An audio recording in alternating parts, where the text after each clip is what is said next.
বোনা, শ্বশুর শাশুড়ি, খালা ফুফু, মা সর্বসারী কবর জিয়ারত হয়ে গেল। সব এসে লাইনে বসে গেল, সব লাইনে বসে গেল খাবে। এমন সময় ছেলে ভাত খাচ্ছে, সবাই খাচ্ছে, সবাই খাচ্ছে, ভাত গালে তুলছে। এক গাল করে খা, এক মুঠো করে খা, আবার চোখ দিয়ে টপ টপ টপ টপ করে পানি পড়ে।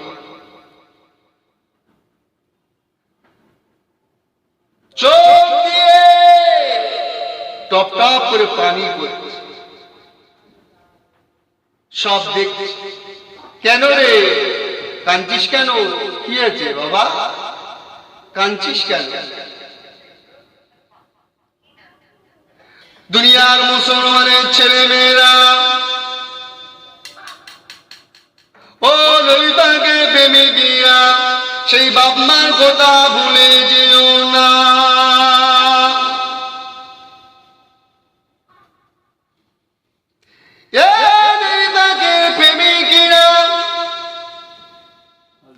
মোরা মা বাপের কথা যদি একবার অন্তরে উঠে যায়, মোরা মা বাপের কথা যদি একবার অন্তরের ভিতরে উদয় হয়ে যায়, সে খাসির গোশত হোক না কেন, মুরগির গোশত হোক না কেন, ইলিশ মাছ হোক না কেন, সেই মাছ সেই গোশতটা কোনো স্বাদ লাগে না। মায়ের কথা মনে উঠে গিয়েছে, বাদ কাঁদে কাঁদে কাঁদছে, দু চোখের পানি পেলে ঝরঝর ঝরঝর করে কাঁদছে।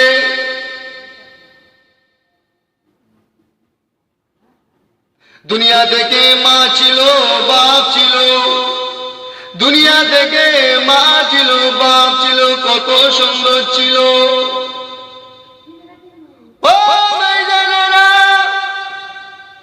দুনিয়ার মধ্যে যাদের বাপ নাই, যাদের মা নাই, তাদেরকে জিজ্ঞাসা করো কেমন লাগছে।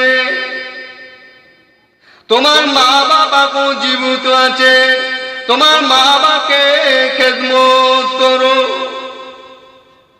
তোমার মা বাবা কো জীবিত আছে, তোমার মা বাপের মুখে হাসি ফোটাও।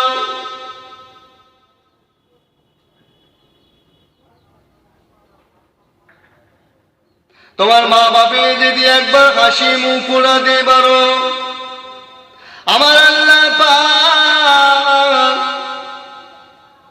এত বড় দয়াময়, আমার আল্লাহ পাক এত বড় মেহেরবান, ওই বান্দা বান্দির ওই সন্তানের উপরে আমার আল্লাহ পাক মকবুল হজের সওয়াব আল্লাহ পাক ওই বান্দা বান্দির নামায় আমালে লিখে নেয়। জোরে বলবেন না? আর একটু জোরে বলা যাবে না?